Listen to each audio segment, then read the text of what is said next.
Should you buy a pre-selling condo in 2026? So here's my honest answer para hindi ka na mag-overthink. Real talk, dapat depende sa plano mo, hindi sa promo. Worth it ang pre-selling if isa ka sa mga to. 1. End user ka. So okay lang sa'yo mag-wait ng turnover kasi mas preferred mo yung mas mahaba at flexible na payment terms. 2. OFW ka or business owner. So mas bagay sa'yo yung mga flexible na payment terms para walang malaking cash out.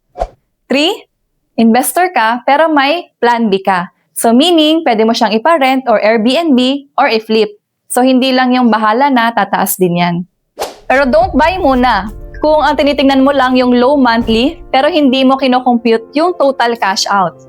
Or yung unit ba, kailangan mo na ba ASAP? Or else, gusto mo siyang i-Airbnb pero hindi pala allowed or hindi pala realistic yung demand.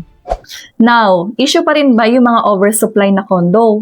So in some location, maybe yes, pero in prime location like BGC, so the demand is still very strong, lalo na sa mga high-end condo. Ready ka na mag-invest? So I'm here to guide you in your real estate journey.